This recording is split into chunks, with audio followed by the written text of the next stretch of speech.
a distintas edades, o sea, hay un problema con la masculinidad, ¿no? Que es que se tiene que estar demostrando constantemente. No es que se diga, bueno, tú ya eres hombre, ¿no? Entonces constantemente se ponen pruebas para que los hombres demuestren ser hombres. Por ejemplo, pues vamos a ver quién lanza piedras más lejos, o a ver quién se sube a no sé quién, o a ver quién juega fuercitas, o a ver quién se pega, o a ver quién, etcétera, ¿no? Entonces esas demostraciones se piden en la infancia, en la adolescencia y en edad adulta. Y entonces queremos sondear de esas demostraciones que se piden socialmente para, valga la redundancia, demostrar ser hombre, cuáles vinculamos, una que encontremos en alguna de nuestras etapas de vida, que se vincule a las emociones de tristeza, miedo o enojo. Vamos leyendo en el chat. Bueno, aquí ponen que la adolescencia es igual a enojo. Ajá, pero qué cosas, o sea, de la adolescencia, qué cosas de las que me pidieron hacer para demostrar que soy hombre me generaba enojo. Ok, es poner un ejemplo. Bueno, yo les voy a compartir algunas, ¿no? Por ejemplo, el asunto durante la infancia, tenerse que, o sea, sí, yo noté que en mi familia, a los hombres de la generación, eh, les generaba enojo ser nobles y tímidos cuando mi abuelo era recio y engallado, exacto. Un ejemplo pudiera ser en la adolescencia que por encajar en un grupo de amistad, el que incentiven a hacer al joven acciones de rebeldía por quedar bien y le da miedo o enojo por esa presión social. Exacto. Yo les comparto algunas, ¿no? Por ejemplo, en la infancia, no llores porque eres niña. Exacto, ¿no? Entonces, yo les comparto algunas de la infancia, por ejemplo, a los niños, por ejemplo, cuando los propios padres los regañaban por llorar porque los hombres no lloran, exacto, ¿no? O sea, hay un precio aquí que pagar. Supongo que cualquier tipo de demostración obligada, si se siente presión en cualquier etapa de la vida, produce miedo y por eso sucumben a la demostración exacto. Y además hay una situación, adultez, los hombres pagan todo exacto. Fíjense que un problema que tenemos de género, o sea, por la manera en la que somos educados los hombres, es el problema de las altas tasas de suicidio de los hombres con respecto a las mujeres y tiene que ver con este asunto de la presión sobre el desempeño económico, ¿no? O sea, un hombre no puede no tener dinero porque si no, no es hombre.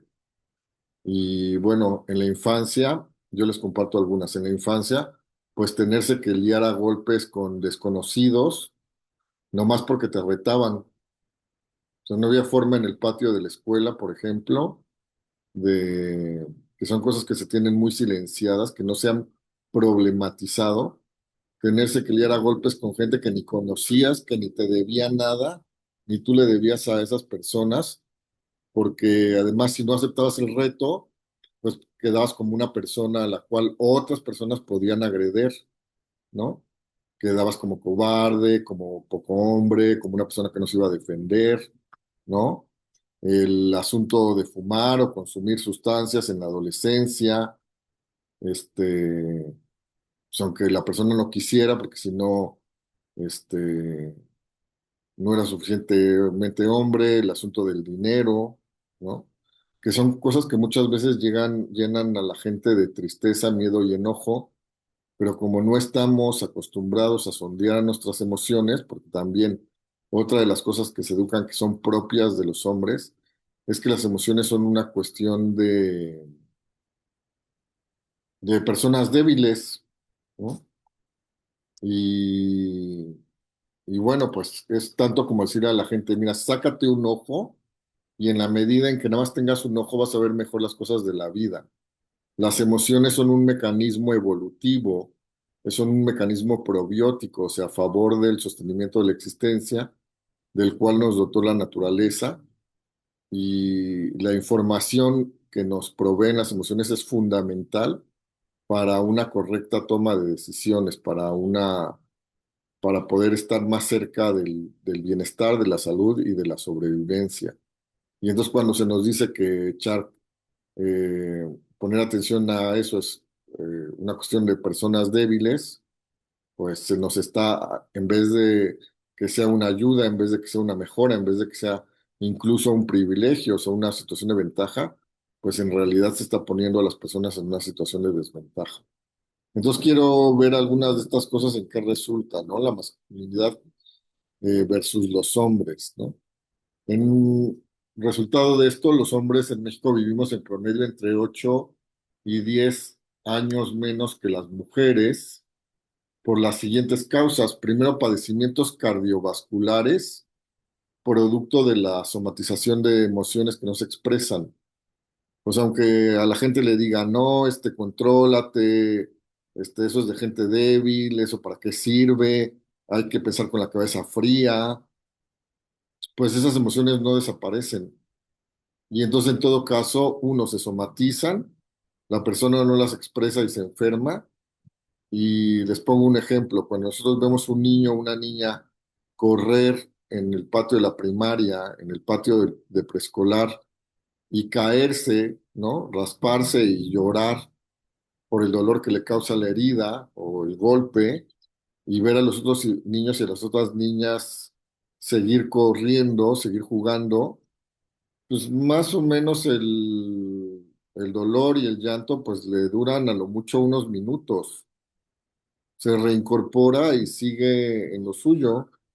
Cuando nosotros, en vez de expresar esas emociones, que sería una cuestión de minutos a lo máximo, ¿no?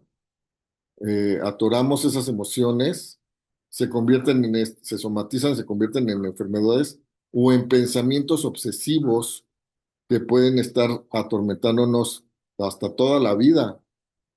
Entonces ustedes díganme, ¿quién es la persona débil? ¿La persona que expresa y pasa a otra cosa? ¿O la persona que se echa un montón de problemas encima por no saber expresar emociones, ¿no?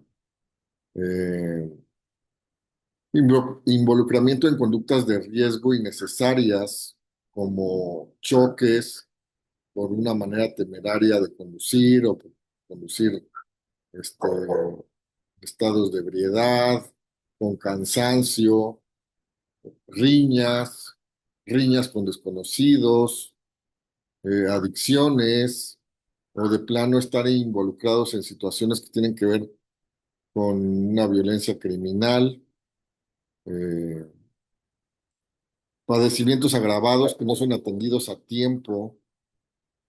eh, ¿Qué quiere decir esto? Que muchas veces las personas cuando llegan al médico, porque se enseña que pues también la masculinidad o el ideal de masculinidad, que ahorita vamos a ver que esta diferencia, bueno, la diferencia entre el enfoque de masculinidades y la masculinidad como un ideal, pues hace ver como que los hombres están ligados a una invulnerabilidad. O sea, ser hombre es que no te va a pasar nada, ¿no? Entonces vemos estas ficciones cinematográficas, televisivas, totalmente alejadas de la realidad, donde hay una explosión y, ¿no?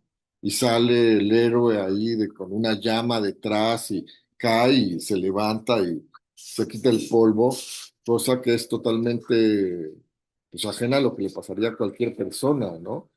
Vemos personas a las que les tiran una ráfaga de balazos y los pueden esquivar como si eso fuera una velocidad ridícula, ¿no? Y no vemos, por supuesto, las secuelas interiores de la violencia, como para la paranoia, la depresión, los síndromes de estrés postraumático. Y entonces se programa unas percepciones totalmente alucinadas de la realidad. Y como les decía, bueno, los hombres se suicidan entre 3 y 4 veces más en, en México que las mujeres por las presiones que tienen que ver con el cumplimiento de estos mandatos, con la no expresión de emociones, con la carga de las cuestiones económicas, ¿no?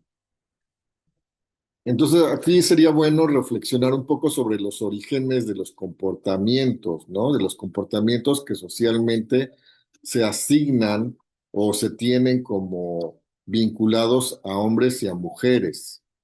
Y bueno,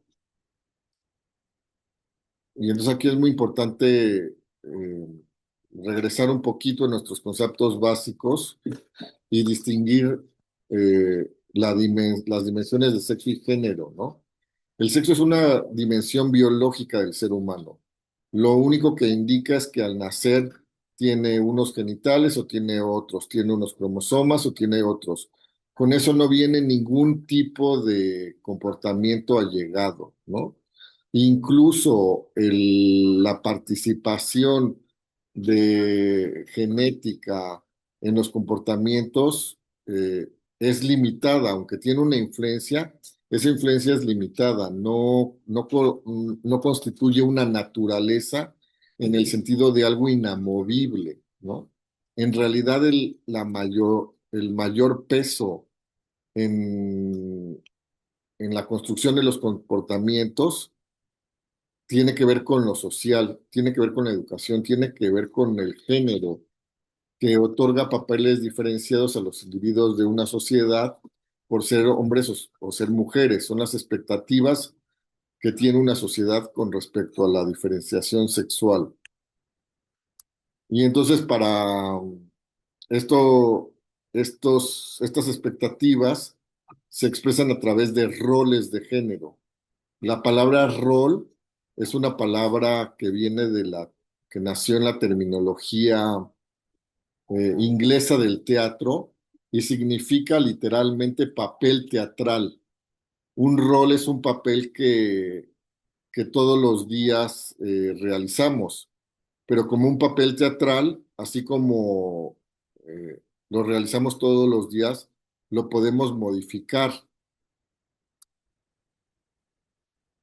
Lo podemos modificar o simplemente se nos olvida el guión.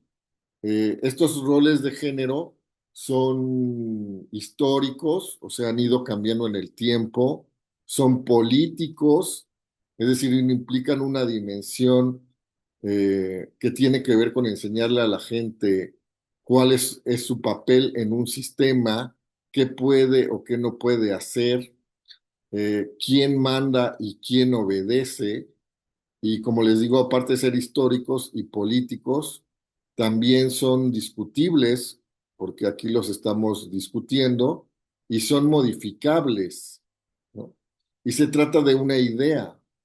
Fíjense, quiero regresar un poco aquí en esta lámina. Cuando yo pensé en ilustrar sexo, pues fue una cosa muy sencilla, es buscar la ilustración de un cuerpo desnudo. Cuando yo busqué género, le tuve que dar muchas vueltas hasta encontrar este símbolo, que es el símbolo de lo masculino, ¿no? Que es un símbolo astronómico.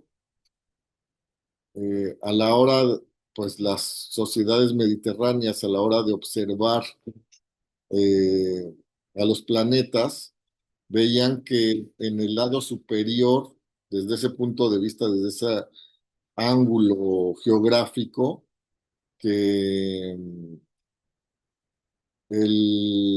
cuando observaban a Marte, se veía un resplandor hacia el lado superior derecho y pensaban que era la flecha de Marte, del arco de Marte. Y por eso se construyó ese símbolo. Pero ahí les va una pregunta que me gustaría que me contestaran a través del chat. ¿Por qué encontrar una ilustración, valga la redundancia, o una imagen para ilustrar el sexo me fue fácil y encontrar una imagen para ilustrar el sexo, perdón, para ilustrar el género, me fue pues difícil o trabajosa? ¿Qué se les ocurre? Por los tabúes que aún existen, pues sí. pero sobre todo porque no hace referencia a ninguna realidad. No es no es algo palpable, no es algo que podamos demostrar con nuestros sentidos, es una idea. Y las ideas están hechas de aire, no están hechas de nada. Nosotros les damos entidad, nosotros les damos poder y nosotros le quitamos el poder a una idea. Es muy importante entender la diferencia entre lo que es real, lo que podemos verificar en nuestros sentidos y lo que es una idea.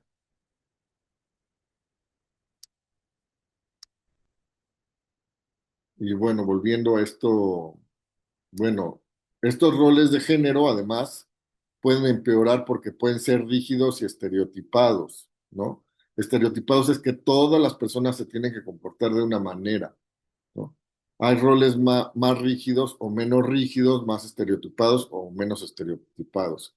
Algunos roles rígidos y estereotipados vinculados a los hombres son la inexpresividad de sentimientos, que son agresivos, todo esto por naturaleza, por supuesto, ¿no? Se presenta como si fuera resultado de una naturaleza, que son proveedores, sexualmente tienen que tomar la iniciativa, son expertos y responsables del placer, mentales, y cuando hablamos de lo sexual, sí, vemos como en una oposición, ¿no? Y entonces en ese sentido las mujeres tendrían que ser renuentes a lo sexual, como algo que hay que conceden, eh, ¿no? Ya sea por una licencia de amor o contra su voluntad o así como de mala gana, ¿no? Entonces, pero bueno, aquí me gustaría que revisáramos para clarificar esto algunas demostraciones de la masculinidad a lo largo del tiempo para que veamos quiénes en estas circunstancias o cómo les suena en esta circunstancia de contemporánea estas manifestaciones de la masculinidad que se han dado en otros momentos de la historia. Por ejemplo, en Grecia clásica, primero no había esta idea de que la sexualidad o el erotismo fueran una identidad, no existía ni siquiera la palabra homosexual, porque pues, entendían que un acto efímero no podía dotar de una identidad a las personas, o sea, como de algo que era inamovible o permanente a lo largo de su vida. Entonces, pues las personas tenían socialmente, o sea, no tenían una sanción social por tener relaciones eróticas y afectivas, es decir, de placer y de amor con personas de ningún sexo, pero el amor se entendía que era solamente entre iguales. Y como había una valoración de los hombres y de lo masculino por encima de las mujeres y de lo femenino, pues el amor era solo entre hombres. Incluso era escandaloso. No es que las personas no se casaran o no vivieran con una esposa o que no tuvieran relaciones con la esposa o que no tuvieran hijos con la esposa, pero estar enamorado de una esposa durante la Grecia clásica o de una mujer, pues era una cosa escandaloso porque era relacionarse eh, en un sentimiento noble con alguien que se consideraba inferior, ¿no? Durante la Europa medieval y hasta donde llegaron las órdenes de caballería hasta el Medio Oriente, con las cruzadas de los siglos XII al XIV, pues cuando los caballeros pertenecían a una orden, por ejemplo, los caballeros templarios, o había muchas órdenes de caballería, órdenes militares, pues los votos de castidad se consideraban una muestra de hombría.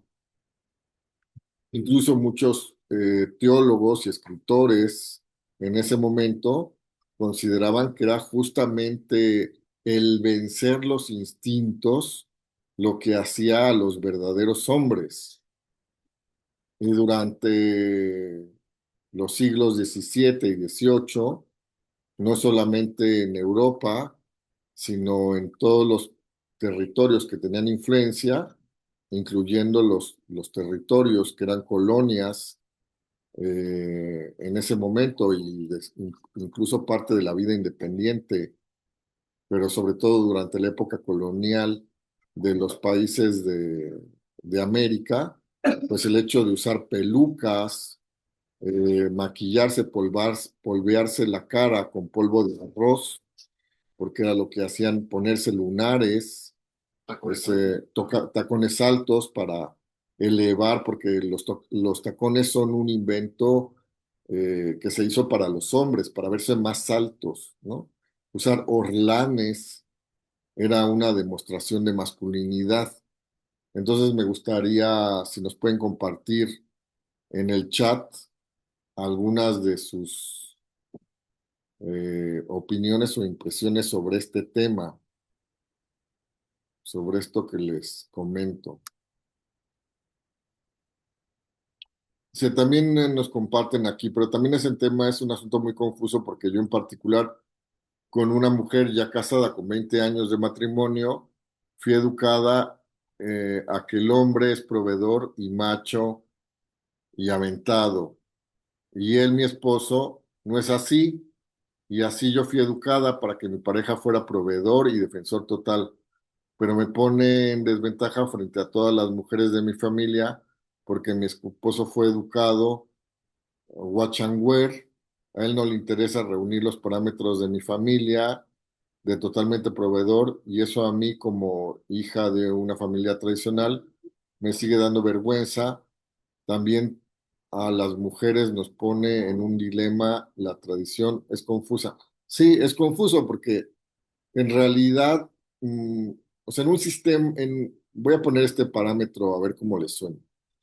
En una dimensión muy animal, muy básica, una pareja es una sociedad de sobrevivencia. Si yo voy caminando por la calle con mi pareja y de repente esta empieza a convulsionar y se cae y empieza a echar espuma por la boca, pues yo voy a hacer todo lo posible y hasta lo que parezca imposible por salvarle la vida. ¿Qué quiere decir eso? Pelearme con los de urgencias, sobregirar tarjetas, endeudarme, lo que tenga que hacer. Si esa persona, sea hombre o sea mujer, o sea, mi pareja, tiene la misma conciencia, pues yo tengo un vínculo fantástico. Se tiene un vínculo real, profundo de una sociedad de sobrevivencia.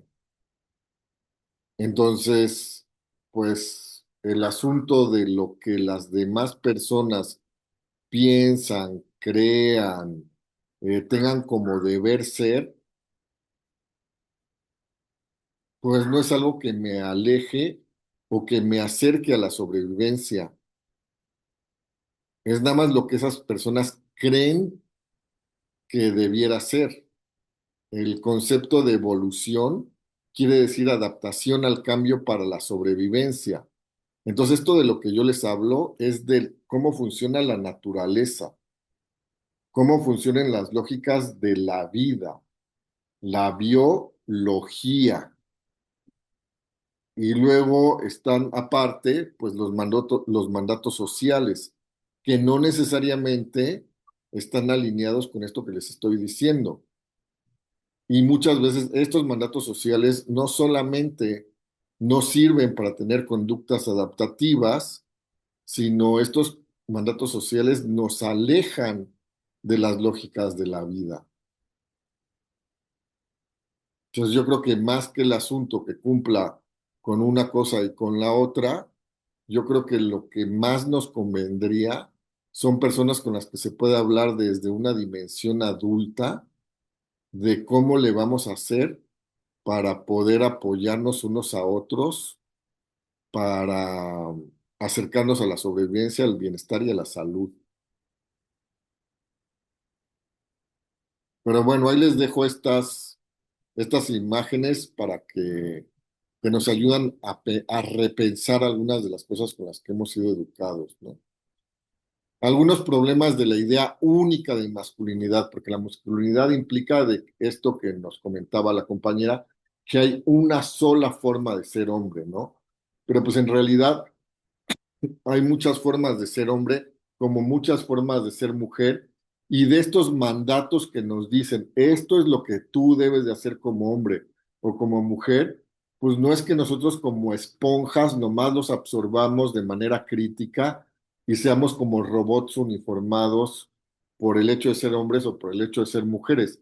Algunos de estos mandatos operan en nosotros como automatismos, o sea, son cosas que hacemos todos los días y no, ni nos las cuestionamos, incluso no nos cuestionamos si son lógicas o ilógicas, si nos hacen bien o no nos hacen bien, las repetimos y punto, ¿no? Hay otras de esas que nunca se llegaron a instalar en nosotros, porque pues a mí me decían que las mujeres no se tenían que subir a los árboles, y yo con mis primos me encantaba subirme a los árboles y nunca les hice caso, o a lo largo de mi historia de vida las fui deconstruyendo, las fui cuestionando, no me sonaron lógicas y las deseché de mi vida. Y otras forman parte de nuestras elecciones conscientes.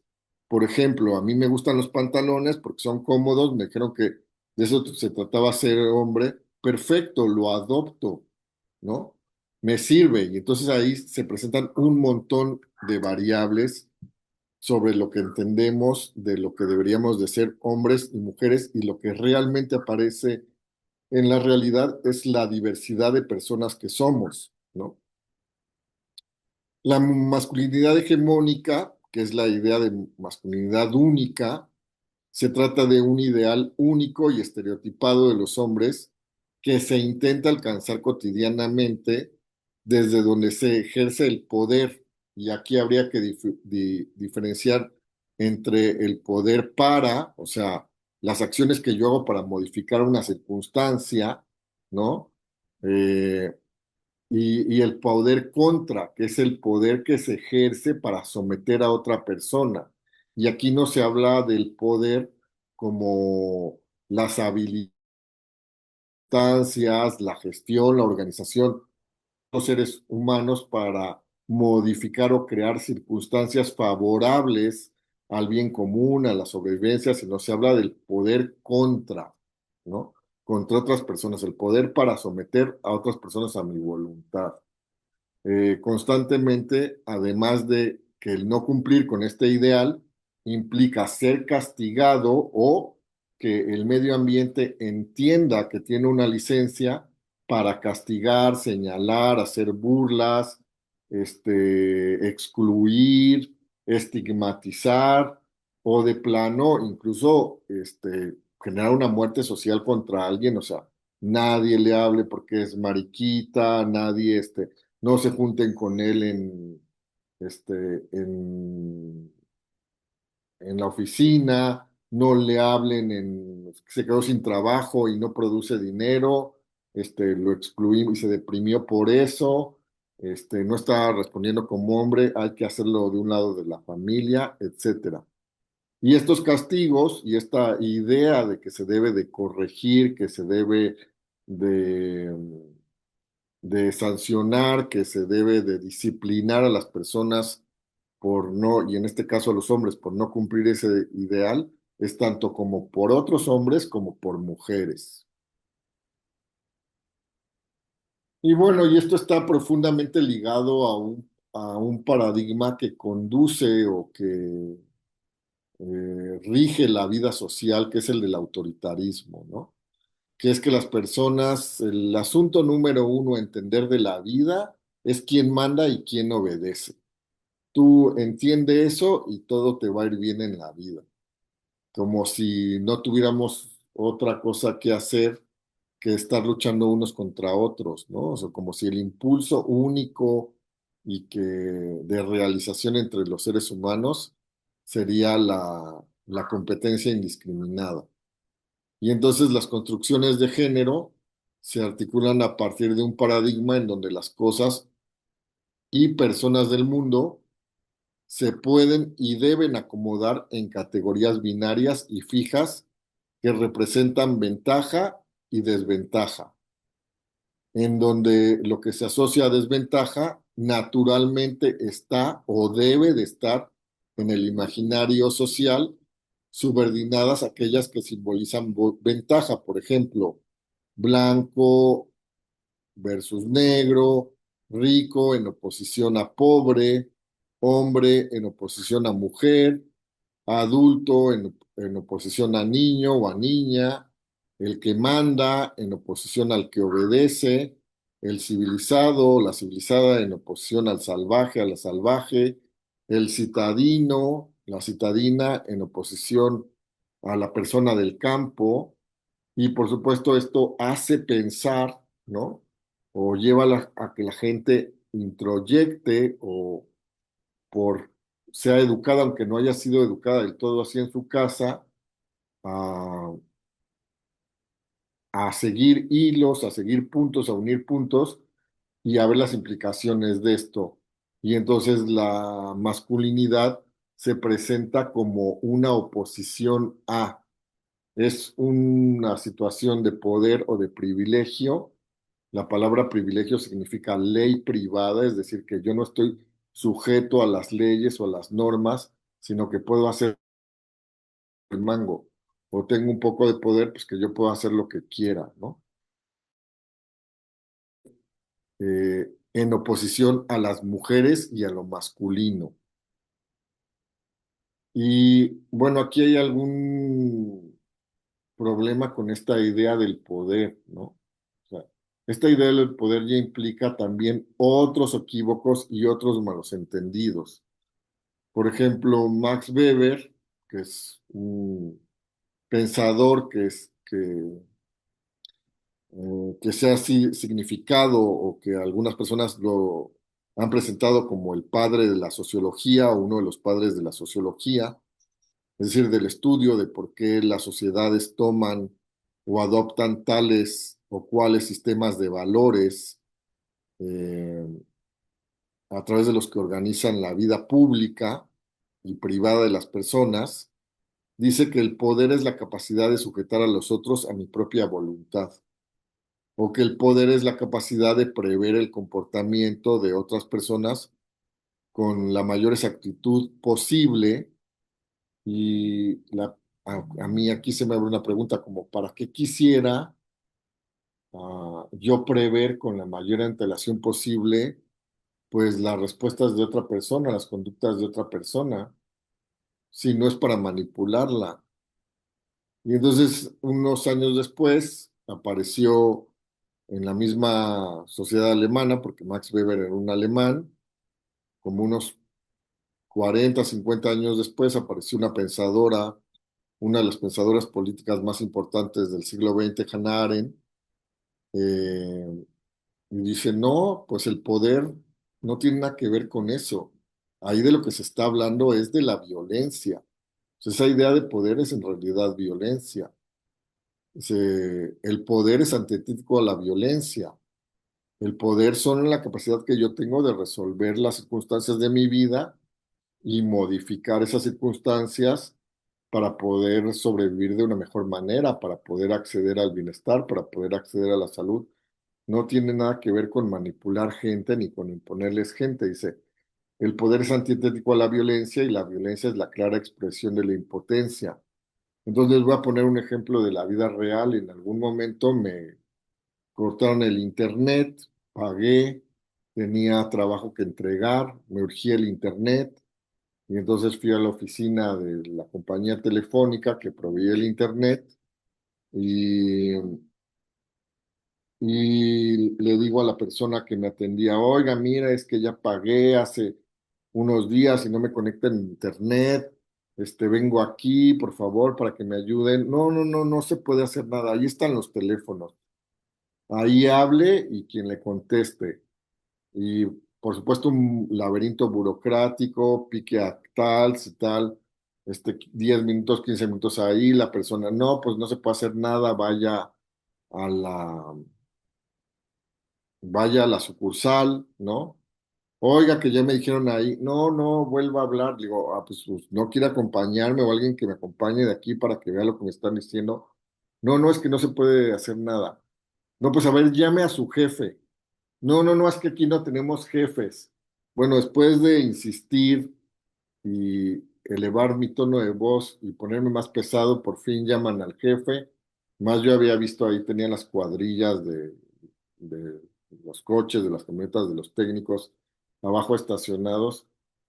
No, es que aquí no podemos hacer nada al respecto porque además nosotros no tenemos ningún contacto con las gentes del servicio técnico. Le digo, oiga, pero estoy viendo allá abajo las camionetas. No, no, no, es que todo es a través de mensajes electrónicos. Le digo, ¿usted de verdad cree que yo, o sea, le voy a creer que tienen una pared de hormigón de 3 o 4 metros de espesor con el cual no pueden bajar la escalera y no tienen ningún contacto con esas personas que están aquí? Y cuando yo ya totalmente frustrado, así de no es posible, es usted un esclavo de Slim, cuando eso sucede, esto que está diciendo esta señora Hannah Arendt, al menos en mi caso, que la violencia es la clara de la expresión de la impotencia, sí se cumple. Eso que sucedió ahí, esto que les narré, no tiene nada que ver con mi poder. Es totalmente la extinción de mi poder personal y el tope del límite de ese poder y la frustración total, la que tiene que ver con la violencia. Y entonces como hombres se nos dice que el poder, o sea, se nos incrusta en esta educación la confusión entre la violencia y el poder. Eh, bueno, entonces de este modo, pues se enseña que la triada de la violencia, según que desglosó este señor Michael Kaufman, eh, es que ser hombre implica ejercer poder guión violencia contra las mujeres y niñas, y pues yo voy a ser más hombre en tanto las mujeres o niñas que están en mi entorno pues se sometan a mi voluntad. Y no sé a quién le suene familiar el asunto de cuando llegue tu papá, entonces verás, ¿no? O sea, esta idea de que el padre, precisamente por estas ideas, pues será el castigador, el disciplinador, y que eso era lo propio de ser hombre, ¿no? Y qué otras cosas que se podrían vivir, de las cuales podríamos disfrutar los hombres, como la ternura de nuestros hijos e hijas, como el diálogo, como formar en valores, como tener una relación más horizontal que es fundamental para tener una relación de amor con las personas. Pues todo esto está recortado a través de esta educación que recibimos y bueno, habla de esta violencia para mantener el dominio a través del control económico, psicológico, físico y sexual sobre mujeres y niñas, ¿no? La violencia contra otros hombres, o sea, peleas para demostrar que soy hombre, eh, acoso escolar, el bullying, la criminalidad, ¿no? La homofobia y, por supuesto, castigar a aquellos que no encajan en este modelo hegemónico. Y recuerdo, por ejemplo, unos vecinos en un edificio donde vivía, se juntaba un grupo de vecinos en la entrada del edificio a tomar, ¿no? Y recuerdo alguna vez haber pasado por, varias veces pasar que pasé a la hora que estaban ellos ahí y me decían, bueno, no, ¿no gusta una cuba? No, por supuesto que gusta una cuba. Y, pero recuerdo una vez que me contaron como que querían que perteneciera a su grupo de amigos y entonces me cuentan una anécdota de uno de ellos, ¿no? Una anécdota que estaba destinada a maximizar sus errores, ¿no? Y entonces hizo tal e hizo cual. ¿A poco no es un idiota? Y yo, pues no sé si sea un idiota, yo no lo conozco. Y me vuelven a contar la anécdota. No, pero mira, hizo no sé qué, hizo no sé cuánto. Pues, pues yo no sé si a lo mejor nosotros en su circunstancia hubiéramos actuado de la misma manera. Me querían en su grupo de amigos y me decían, mira, como nos parece una persona o interesante o divertida o eres el vecino o lo que sea, te queremos en nuestro grupo de amigos y tan te queremos en nuestro grupo de amigos que te ofrecemos uno de los nuestros en sacrificio. Pégale, dile que es un idiota, es más, dile que es un imbécil, es más, dile algo para que todos nos riamos a su costa. Si yo, en vez de decirles lo que les comenté, no, sí, no es un idiota, es un reverendo imbécil, y jajaja, y me pusiera a burlarme del tipo, lo que entro es a esta dinámica, a darles una licencia para que se lleven pesado conmigo, para que me pongan apodos, para que me empujen, igual que las dinámicas que tenían, que no era esta manera de relacionarse compitiendo con los hombres a ver quién es más hombre. Y no tenemos un hombrómetro. Como les decía, son ideas. Y las ideas están hechas de aire, no están hechas de nada. No hay manera objetiva de demostrar que una persona es más hombre o menos hombre, porque, como les decía, pues ser hombre es una cuestión biológica, es una cuestión sexual, no tiene que ver con lo social son estas expectativas que, como les menciono, pues se han ido transformando a lo largo de la historia de la humanidad. Y en muchos momentos de la historia de la humanidad, esas demostraciones ni siquiera tienen que ver nada con lo que nosotros contemporáneamente entendemos como demostraciones de masculinidad o de hombría. Y la violencia contra uno mismo, que tiene que ver con la represión de emociones, la demostración de conductas de riesgo, tiene que ver con que pues, esto que les decía, de que los chicos y algunos no tan chicos, ¿no? Jueguen así, a ver, vamos a pegarnos en el brazo. Y a pesar de que me duela, pues me tengo que aguantar. O me ponen apodos, o me empujan, o me humillan, y yo me tengo que aguantar porque pues es una es una prueba de virtud. O sea, es para que demuestres cuán hombrecito eres.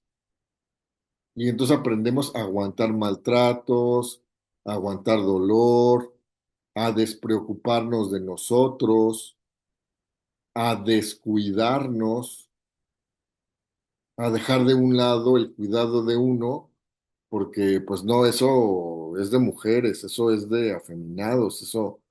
Y entonces empezamos a conducirnos como enemigos de nosotros mismos, a tener conductas antibióticas, o sea, en contra de nuestra propia sobrevivencia. Y yo me preguntaría qué clase de privilegio es ese. Pero bueno, fíjense. Entonces, el poder en tanto violencia, porque como les decía, no todo el poder es violencia, ¿no? Y la violencia no tiene nada que ver con el poder, pero entendido en tanto violencia, pues entonces parece que menor ejercicio de ese poder, entonces menor ejercicio de esa violencia, significa que eres menos hombre. Mayor ejercicio de ese poder, eh,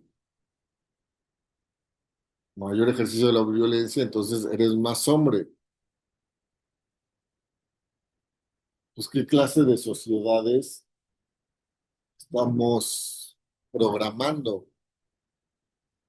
¿Qué clase de personas estamos educando? Y me pregunto, ¿qué tanto tiene que ver esto con la felicidad o no? ¿Qué tanto tiene que ver con la realización o no? porque aquí lo que se programan son guiones existenciales. O sea, como que le damos un manual a alguien y le decimos, mira, esto es lo que puedes y no puedes realizar en tu vida. Y entonces las personas, pretendemos que las personas ya sepan de qué se trata la vida antes de vivirla. Y entonces la existencia pues pierde un montón de sabor, pierde su carácter verdadero, como una aventura, como un descubrimiento, como una enseñanza, como un reto.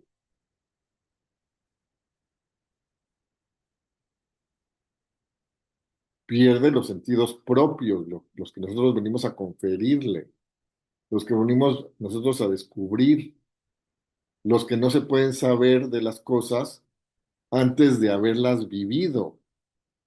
Y aún peor, si este guión existencial pues está profundamente ligada con comportamientos violentos.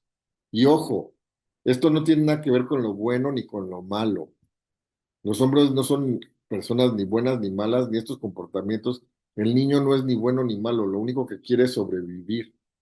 Y cuando se le dice, para sobrevivir tienes que hacer esto, y además si no lo haces te vamos a castigar, pues hace lo que le dicen, punto.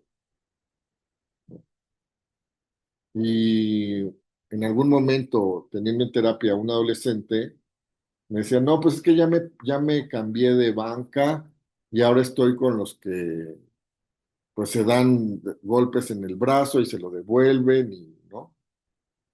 Y digo, pues, y además pues tenía algunos problemas porque el papá pues no expresaba ternura, gritaba, imponía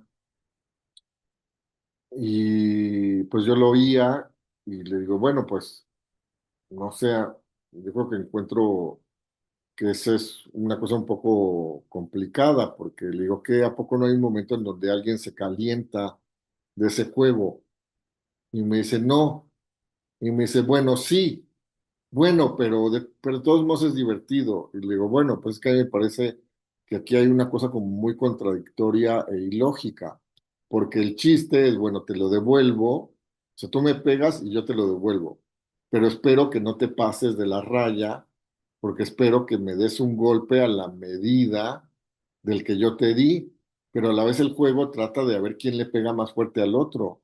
Entonces, por supuesto que hay un momento en el que alguien va a quedar desagusto y me dice, no, es que además era un chico bastante inteligente y me dice, no, es que parece como que siento que me estás juzgando o que estás hablando de un juicio. Y le digo, no, no, no, yo no estoy hablando de ningún juicio porque a mí no me interesa hablar de lo bueno contra lo malo y menos de lo que está bien por naturaleza contra lo que está mal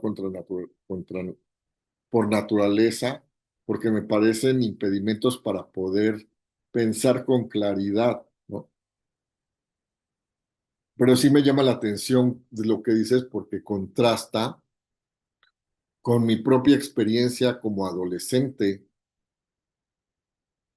Y le digo, y además hay otra cosa desquiciante. Desquiciante es una situación desquiciante, es donde se simula que la persona tiene una opción de éxito, pero en realidad no la tiene. Como decir, águila, vamos a echar un volado. Águila, yo gano. Sol, tú pierdes. Le digo, es una situación desquiciante porque, ¿qué pasa cuando alguien se quiere bajar de ese juego? ¿Qué pasa cuando alguien dice, bueno, ya, ya, ya, o sea, ya me estoy calentando y ya no quiero que dejemos de ser amigos? ¿Y por qué no mejor hablamos de un libro que hayamos leído y que nos haya gustado? O bueno, ya estamos aprendiendo habilidades que sí son importantes en la vida, porque aprender a defenderse en la vida es algo muy importante, pero no es único, ni puede estar en todas las circunstancias de nuestra vida, porque esas son cambiantes y implican una diversidad de contextos. ¿Por qué no ahora nos damos un abrazo? ¿Por qué ahora no nos decimos algo que nos guste de esa otra persona que es nuestro amigo y por el cual decidimos ser su amigo? O sea, ya no hay modo de tener otro comportamiento. Es sí o sí este comportamiento de violencia más explícita, menos explícita, velada y de competir. Pues qué difícil, le digo.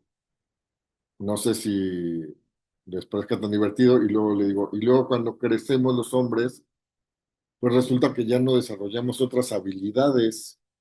Y solito me dijo, así sin pensarlo, me dijo como mi papá, y le digo, exactamente. Y entonces todas otras virtudes que pudiera expresar esa persona como hombre, pues cuando llega la edad adulta no sabe ni cómo, porque se le adiestró constantemente en que la única manera que tenía de relacionarse, pues era esa. Y entonces, ¿qué se hace? Una convivencia policíaca, donde se le reglamenta la vida a las personas, reglas, reglas, reglas. Esto es lo que tienes que hacer, ¿no? Eh, y, y hay un montón de gente que van a estar pendientes de ti, de que no te salgas del huacal de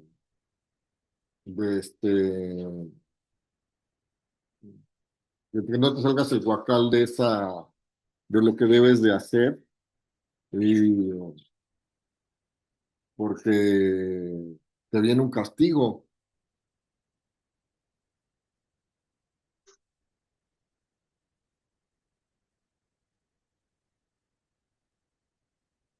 Y entre mayores son las reglas al interior de un grupo humano, ¿no? Más son, más energía se dispone a vigilar y a castigar a las personas que no cumplan esas reglas. Entonces yo me vuelvo a preguntar, ¿qué clase de privilegio es ese? ¿Qué clase de premio o qué clase de circunstancia de ventaja por ser hombre, como te lo pinta la sociedad, es esa? Y bueno, otro es la negación de las emociones. Y entonces, ¿qué se nos enseña?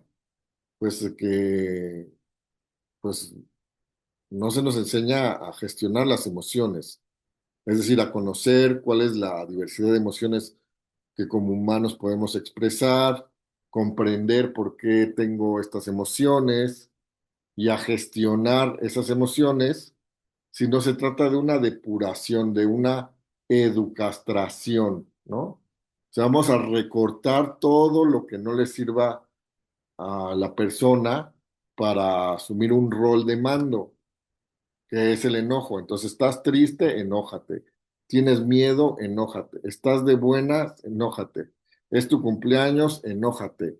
Ganó tu equipo de fútbol, y hubo una cosa que no era como tú querías, enójate. Este, perdió tu equipo de fútbol, enójate. O sea, alguien te contradice, enójate. Alguien te hizo o sea, por todo, enójate. ¿Será? ¿Será que que esto nos haga bien como hombres? Y bueno, eh, como les decía, la palabra privilegio proviene del latín privilegi, que es ley privada, que es decir, yo puedo estar por encima de la ley o la ley es mi voluntad, ¿no? Entonces, pues como hombres, se educa en que ser hombre pues es un privilegio, es tener una situación de ventaja. Pero, ¿qué podríamos hacer con esos privilegios? Porque es importante desglosar aquí, analizar y entender de qué se tratan estos privilegios. Una parte de estos privilegios que en los cuales nos educan y que tenemos los hombres, no es otra cosa más que derechos legítimos cuyo acceso está restringido a ciertos grupos sociales, ¿no? Entonces, con esos privilegios, lo que debería de hacer es la apertura a que todo el mundo tenga acceso a esos derechos legítimos. Por ejemplo, pues está estudiado muy claramente estudiado, que los hombres ganan más dinero por el mismo trabajo que las mujeres. ¿Qué se trata de hacer? Condenar a la gente por ganar más es ridículo. O decirle que no cobre de esa manera o inculparla por cobrar. No. Lo que se tiene que hacer ahí es abrir el acceso a que todo el mundo cobre bien por su trabajo, sin importar si es hombre o es mujer, sin importar si es, o sea, en base a aquello que es capaz de aportar o aquello que es capaz de solucionar, sin importar si la gente es de piel clara o de piel morena, sin importar si tiene, si viene de una escuela privada o si viene del rancho, o sea, si viene una vida de rancho, no importa, sino en función de lo que es capaz de aportar o capaz de solucionar, ¿no? Y otro privilegio es una licencia con base en imaginarios, eh, con los cuales las personas se permiten invadir, discriminar o excluir a otra persona, personas o grupos sociales, como lo que les decía, ¿no? Que tiene que ver con el asunto de, pues, ¿por qué viene fulanita en minifalda a la oficina?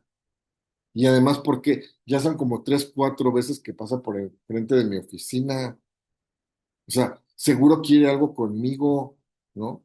Entonces yo como me asumo en ventaja, pues me asumo en que pues ya pasó por aquí y como si tuviera unas cubetas, así como quienes apartan los lugares en las cubetas de la vida, entonces me debe y entonces me tiene que hacer caso, quiera o no quiera conmigo. Entonces, esa parte del privilegio es lo que se tiene que acabar, ¿no? Y es muy importante distinguir estas dos partes del privilegio. O sea, el privilegio como una licencia para invadir a otras personas, y eh, el privilegio como un acceso a los derechos, pues ahí lo que hay que hacer es eh, ver qué podemos hacer para democratizar la vida pública y que todas las personas puedan tener eh, acceso a los mismos derechos, como lo marca la ley, como lo marca la Constitución, sin importar su origen étnico, nacionalidad, preferencias políticas, ideas religiosas, sexo, condición social, preferencia sexual, etcétera. ¿Y por qué hablamos de masculinidades? Masculinidades, y aquí la subrayé y amplié la esa, quiere decir que no existe una sola forma de ser hombre, sino que existen muchas formas de ser hombre. Y que en la medida en que nosotros, donde hay excluidos, va a haber enemigos. Y yo digo, pues, qué flojera, honestamente, vivir peleándose con las demás personas para someterlas, pudiendo colaborar, pudiendo acordar, pudiendo ver por el bien común, pudiendo llegar a acuerdos justos. La paz sin justicia no existe, la paz sin justicia es una simulación. La paz es producto de la justicia.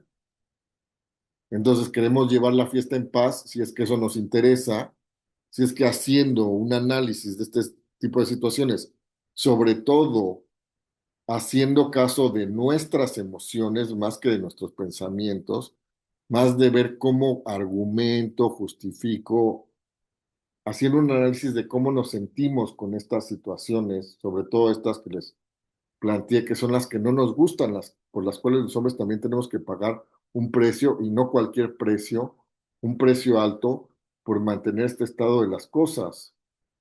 Pues si advertimos que sumarme a esta idea va contra mí, pues lo lógico es que o yo diría que uniendo puntos, no hay otro lugar a donde llegar que,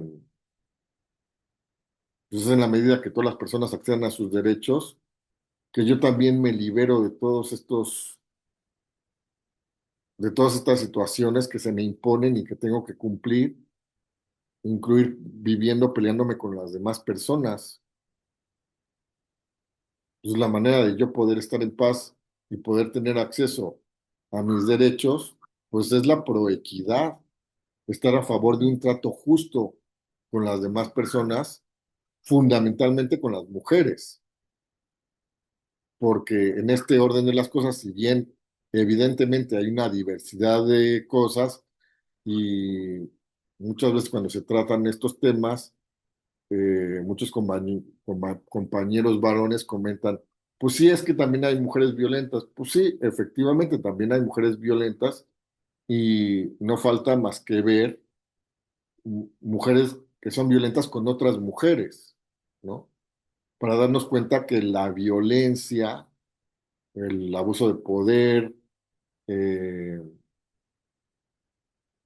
y distintos tipos de abusos no son un monopolio de los hombres ni son una cuestión de naturaleza, son determinaciones destructivas de las personas contra otras.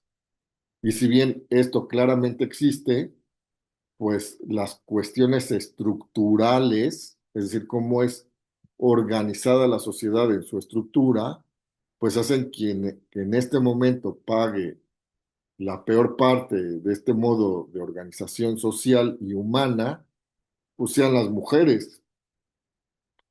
Entonces, este enfoque busca que los hombres visibilicen y se otorguen su derecho a las diversas formas de ser hombre,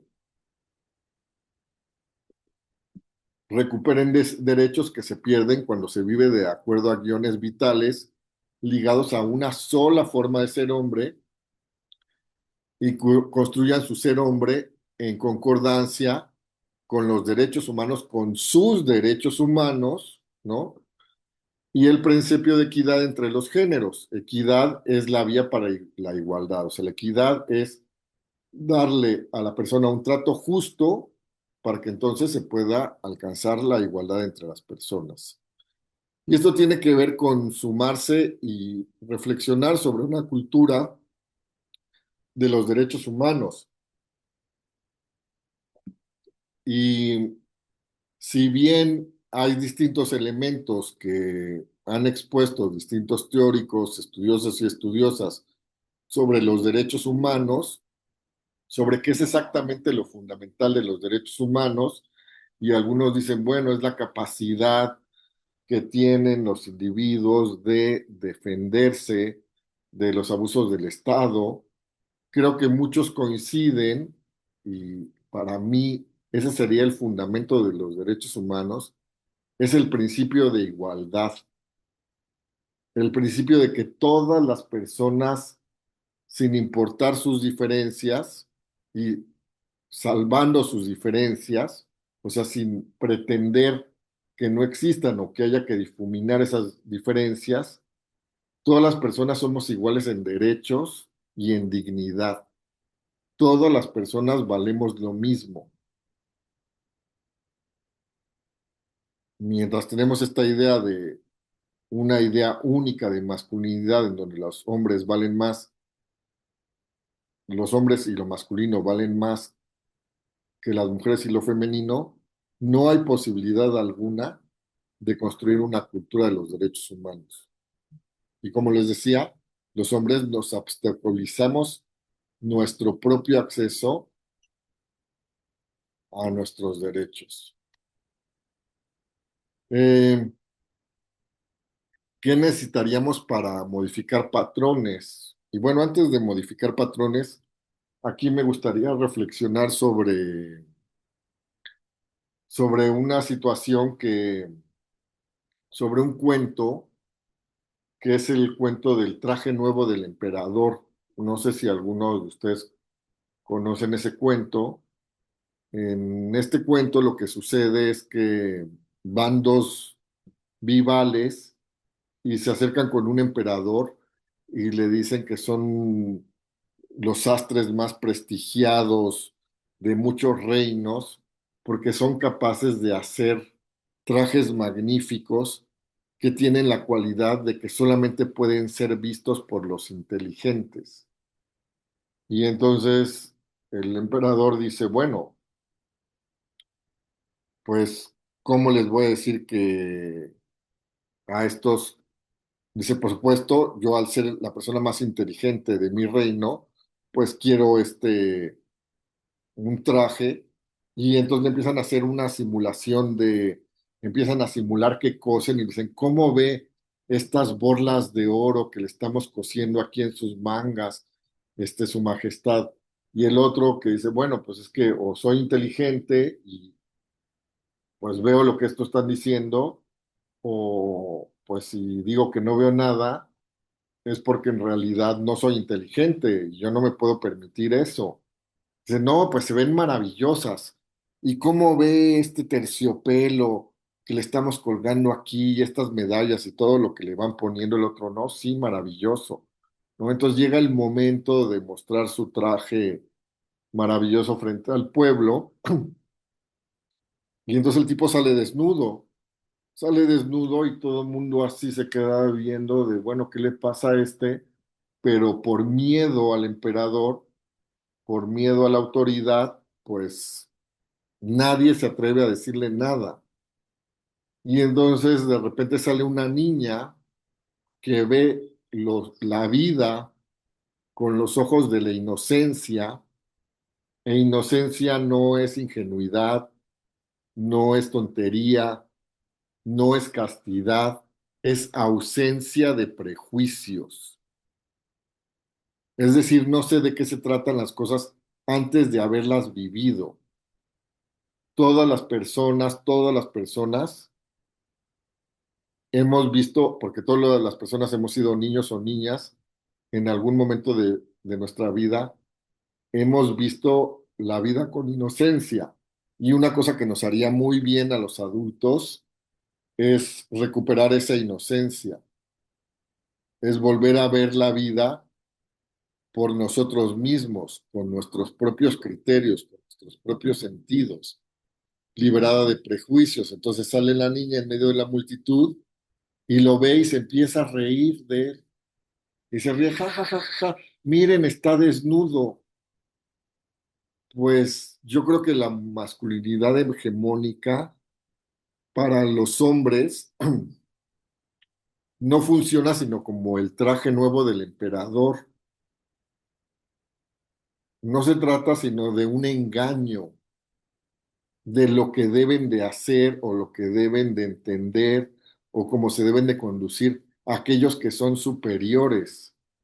Y lo único que hace es desnudarnos y incurrir en un montón de equivocaciones, en un montón de errores, en un montón de cosas que en realidad son ridículas. Y esto no tiene nada que ver con lo bueno ni con lo malo.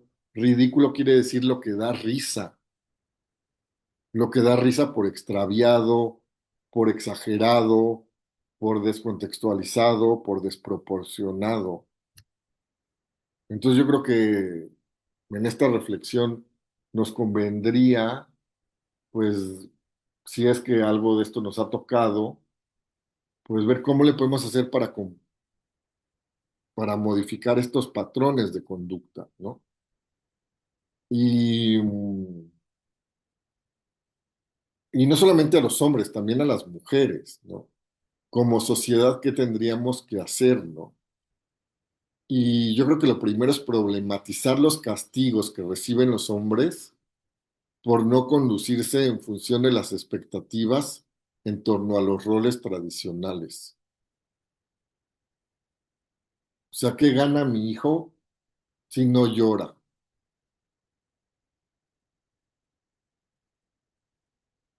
¿Qué gana mi hijo si no asume que algo le puede dar miedo?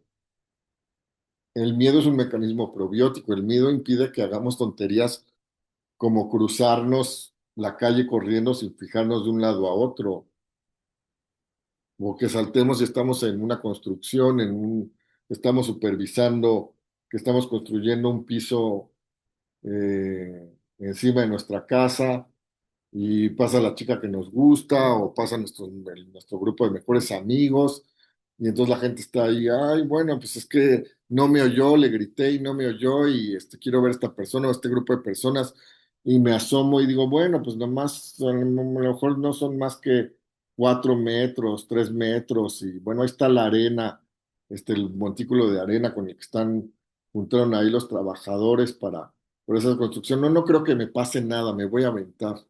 No, el miedo es muy útil en la vida. El miedo lo creó la naturaleza para permitirnos sobrevivir.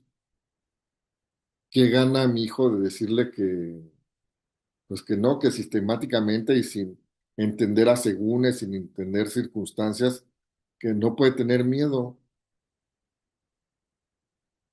Desarticular la idea de una especie de hombría, de una especie de honorabilidad, que nadie sabe bien a bien quién es, pero que se mancha si las personas, sobre todo los niños, las niñas y las mujeres, no se someten a mi voluntad y que, pues, según, ¿no? Me haría más hombre o menos hombre. ¿Cuál sería el sentido de la perspectiva de género, ¿no? La perspectiva de género es un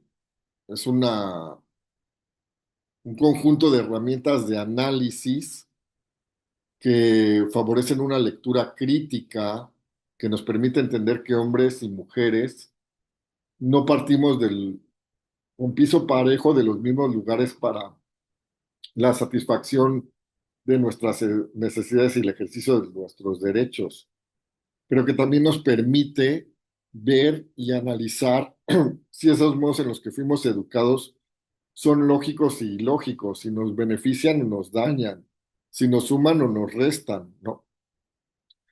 Y nos permite mejorar, transformar y mejorar las situaciones de las personas.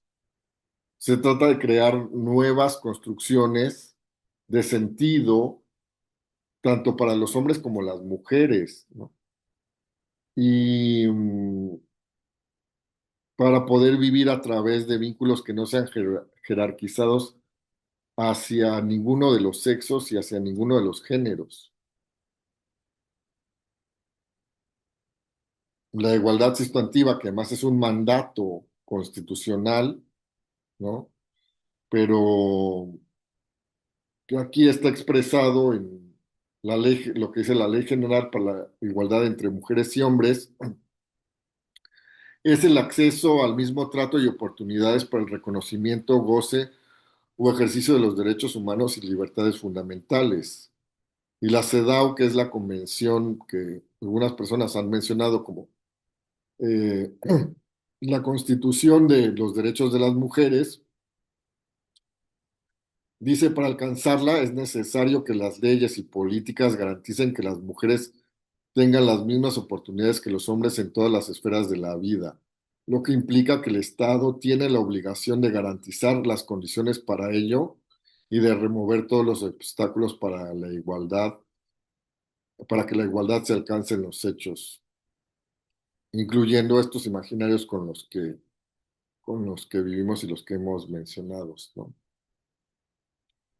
Pero para que esto se cumpla, la perspectiva de género no se limita al trabajo a favor del adelanto de las mujeres, pues estas no viven solas. Se requiere modificar la modificación de dinámicas en donde la organización social, política y económica permite que los hombres vivamos a costa de las mujeres. Entonces, para ver a qué me refiero con que los hombres vivamos a costa de las mujeres, en la repartición del tiempo de las labores, las mujeres ocupan un 50% más de su tiempo dedicado a las labores de cuidado, es decir, a las labores del hogar, a las labores de cuidado de los hijos, a las labores que ponen al servicio de terceros, incluyendo los hombres. La pobreza mundial está concentrada en las mujeres. O sea, las mujeres son como el proletariado de la humanidad.